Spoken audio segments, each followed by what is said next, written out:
we start the session, I'm sure all of you will have many questions to ask. So you don't have to wait till the last minute. As you get whatever query is, you can start putting it in Q&A. We will take up all the questions in the end of the session. All right. So welcome to Inspire IMG. Inspire IMG is a social community that connects medical professionals across the world. Our motto simply remains: impart, motivate, and grow.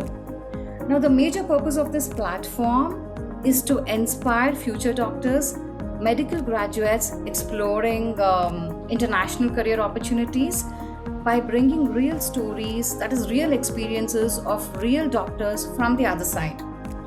Now, this is Ashwini, CEO of Inspire IMG. So, my guest today is Dr. Tanaya Sparkle, Residency Program Director from University of Toledo College of Medicine and Life Sciences. So welcome to our program, Doctor, and thank you for taking time from your busy schedule to talk about the recent changes and the IMG residency match process. Thank you, Ashwini. Thanks for the invite. Thank you, Doctor. Thank you so much. So before we start our talk with Dr. Tanaya, we just want to understand you much more better. So you will see 3 poll questions coming up on your screens now. Request all of you to choose, whatever fits in. So you can choose the right answer for your thing. So the first question is, I would like to know, I'm sure most of you who've joined today are exploring USMLE and you're really looking forward to do your residency in the US. But we would like to know, are you confused about which country to choose for your post-graduation? That is, you haven't decided yet? Or do we have a larger audience today in this session who have decided it is USMLE for you? So I guess you have the options on your screen. Choose the option that fits in.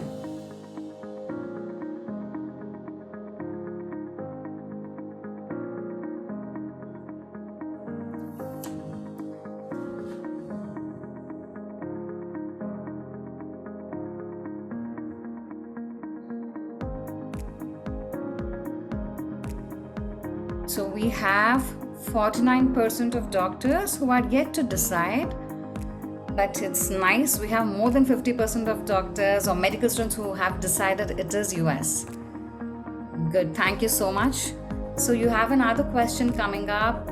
We would like to know how many of you all are still in the medical school and how many of you are in your internship phase, and how many of you attending the session today have already completed your medical school plus internship.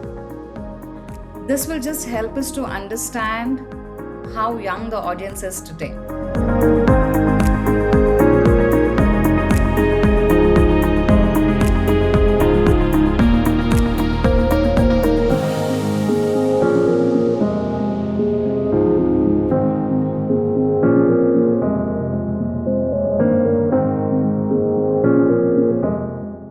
We have 61% of doctors who are still in medical school. So we have 13% of doctors who are still in internship, and we have 27% of doctors who have completed internship. Nice. Again, we have a mix of audience, but the larger percentage of them are still in medical school. Thank you for your time. So you have one last question coming up now. What is the biggest challenge you feel that you have in this journey? Like, you do not have a right mentor or right connections to guide you, or you feel passing the entrance exam itself is quite challenging, or the uncertainty in matching to a residency program is your biggest challenge in this journey, or working in a different country, that gives you a kind of a lot of fear when you think about working in a different country. So what would you say is your biggest challenge in this journey? Because I'm sure most of you here, even some of them have not decided it's US, but I'm sure you're exploring international opportunities. Very nice. So we have 60% of doctors who say the biggest fear or the biggest challenge that they face is not having a right mentor or not having the right connections. And then we have the other segments, 15% of them saying that passing the entrance exam, 21% of them saying that uncertain in matching the residency, and 5% of them saying that adjusting to a new system. Thank you so much for your time, and thank you for your answers. So this is why we took some time and we built a platform only for you, that is Inspire IMG.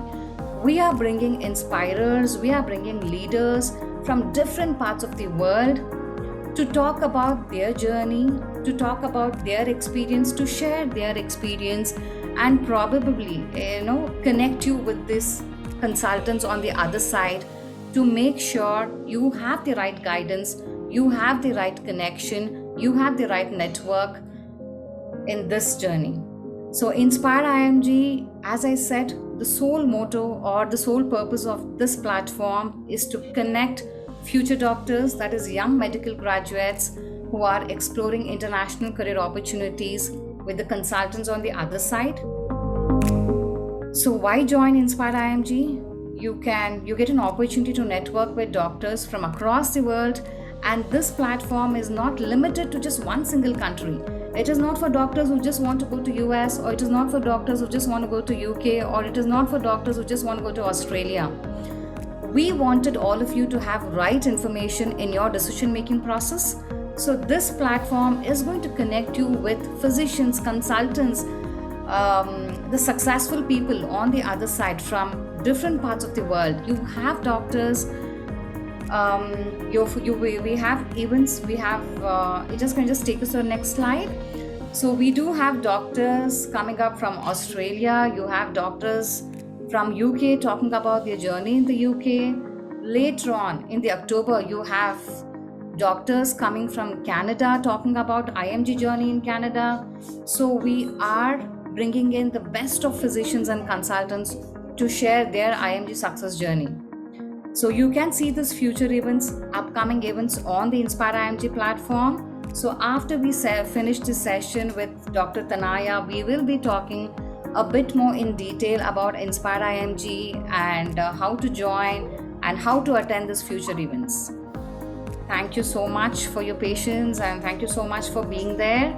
So now I think we have all the doctors who have joined in, so we will start this session. I was just using this as a filler, so I was just waiting all the doctors to join in. I didn't want them to miss the session with Dr. Tanaya, so we will be starting it now. So before we start our interview, Doctor, will you be able to share your experience in the US as an IMG? Absolutely. Well, thank you again, Ashwini, for having me. I will briefly introduce myself and then give you a quick summary of my journey as an IMG. So I am the Anesthesia Residency Program Director at University of Toledo in Ohio, the United States. For those who don't know Toledo, because it's a smaller town, it is close to Cleveland. You might have heard about that, Cleveland Clinic. So my journey, believe it or not, I was in your shoes not too long back, probably about 10 years, but I was in the process of making a decision whether to stay back in India and pursue a residency there, or move to the United States. I didn't have any family here, and I still don't, besides my husband and daughter now, but I have maybe one cousin on the other coast. I didn't have a lot of family, so it was a big decision for me, and I have to say that I am very, very happy that I made that decision. Now, there might be people that you talk to who don't, maybe say didn't have a good experience, and they might not share my same opinion. But if you ask me, I will say that I'm happy and I'm very grateful to be in this country, to be able to do what I do in the field that I love. So that's a quick summary. That's a quick summary of what my journey. Thank you so much, Doctor. So now coming to, for what all of you have attended. 1 second, please. I have some technical issue. 1 second.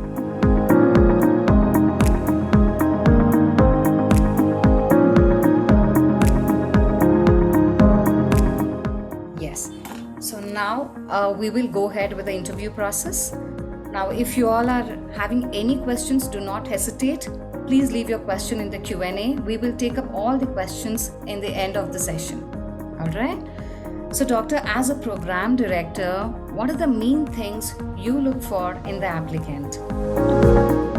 So Ashwini, I mean, just a quick disclaimer. I mean, it's there are things that I look for, and this might be different from what other people or other PDs look for. So I do recommend that everyone, go to the NRMP Program Director Survey to just get an idea for their specific specialty and what their program directors look for. It's an excellent survey. They actually have a tool called the Program Director Survey tool that you can personalize for your own specialty that you're applying to. And so that'll allow you to understand what the PDs are looking for. And although the responses in the survey was less than, I think, about 30 to 40% in every specialty, it's still the best data we have out there. That being said, when I look at, when the interview season starts, we get about 1,500 applicants for 4 to 5 spots. So it's a lot of applicants. We do look through every application.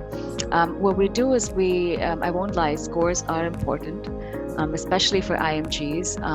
And so that's one of the first things we look at, how they do, whether it's a clinical score, whether they, or it's a numerical academic score. So both the scores. Some of the other things that I do consider are the MSPE. Now, are they consistently performing well in all of their clinical rotations, or did they just put in the effort for, say, the field that they're applying to? So what is their general, work ethic, right? Awards, that's something else that I look into. Were they top of the class, or did they get any special awards? The LORs are definitely important, and then just how much experience they have with the United States. Now, when you move to a different country, and I'm going to focus on the IMG aspect, not the AMG application. So when you move to a different country, you have to know what you're getting into, and it's easy to see. When I look at the application, I see that the applicants have done, some rotations in the United States, or they have some United States clinical experience, and they have positive LORs from that experience. That makes me think that they can kind of fit into the system, that they can adapt, and they're willing to learn this new system. And so that is something that I do consider when I look at IMG applications, because at the end of the day, what a program director is trying to do is to mitigate the risk of having a bad resident, or a resident that who cannot succeed in a program. Now with examinations moving towards pass-fail, and with holistic review being given a lot of weightage, we do go through publications and the willingness to go beyond what is required. And at the end of the whole, if I have any positive, I look for soft qualities. I try to look for red flags. So I want to make sure that the person who's coming in fits in with our work culture, that they're kind, that they're humble, that they have good values, and that they're hardworking and will fit in with our group. So those are the main points. I know it's a lot, but I have to say it's more about the whole application. And that's the difference between, say, a United States application versus an Indian application system, where you have one exam or two exams, and then you're kind of almost done. Dr. Understanding, because we have quite a young audience who are still in medical school, if we have to just brief them, what exactly is a red flag, and what is the impact of having many red flags on the CV? Right. So red flags are things that I look at, things that I see in the application, and I feel, oh gosh, I cringe, right? And it's hard to explain it, but some of the crystal clear things are failures in examinations. And now most of you might understand this, but there is a different requirement for IMGs. When we take IMGs, or when the United States program directors look at IMG applications, the standards are higher. You have to be better. Your scores have to be better. Your CV has to be better. And so red flags are essentially any failures you have in examinations, any negative LORs, anything you mention in the personal statement that looks like bias, or that comes across as, and that could be racial or sexual or whatever bias, that's definitely no-no. In the, you can get in legal trouble here in the US. So those are the main red flags that I look for.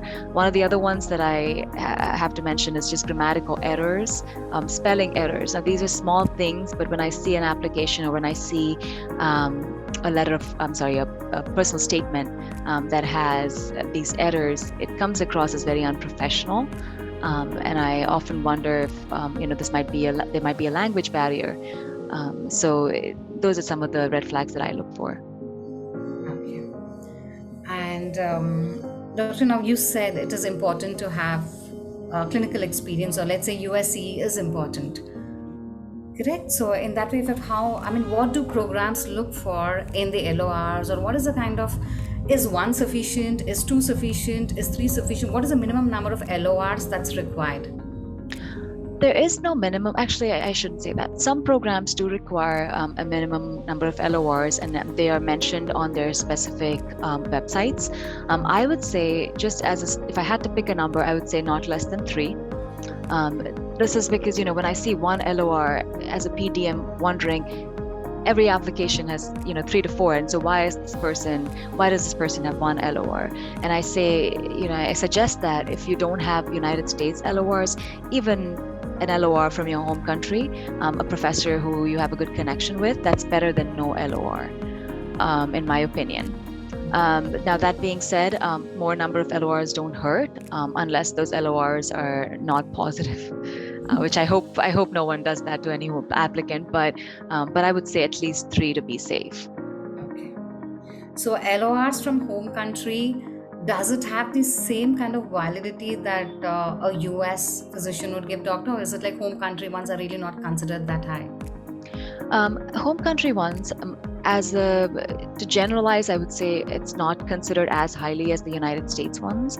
It's easy for me to look at it because I'm an IMG myself.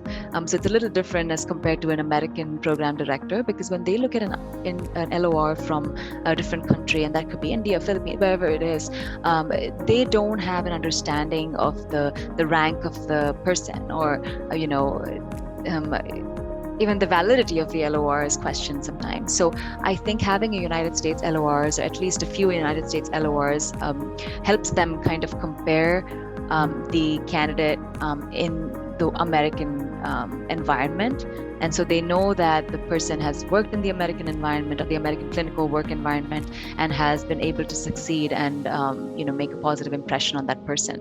And so I would say definitely have a few American LORs, because just home country LORs might be perceived as something missing, more of a risk, right? When it comes, the PD might see it as more of a risk to get that applicant in. So. Now, understanding, doctor, as you said, LORs are important. Now, as you said again, something coming up from US physician, US faculty has higher validity, or maybe has higher recognition. Right. Now, understanding that there are no appointments happening, doctors are not able to really fly there and do their electives or their observerships, because we've seen that these days telerotations have become really popular, and all over you can see telerotation being promoted everywhere. Does telerotation hold the same validity that what in-person USC hands-on electives or observership will have, or how does it matter? Now, I am not very used to the telerotations, and our field is a very hands-on clinical one. Anesthesia is, you're doing things, and that's what we look for in applicants. But that being said, I think that with the lack of rotations in general, it's better to have something than nothing. I did have a few applicants in this previous season when I was doing virtual interviews, some IMGs who had done telerotations, and they communicated that they had, which we did interview them, and so they communicated that they had difficulty with coming to the US for clinical rotations. And so something was better than nothing. However, I have to say that it is not as highly regarded as an in-person rotation, just because of the challenges it poses. You're not rounding, you're not presenting, you're not able to, and even if they make that possible, it still comes with its own set of challenges. You're not creating an impression. The communication's not that effective. So I would say, I would recommend telerotations more for research and things like that, where, say, if you're working with a mentor or someone who's willing to guide you through writing a review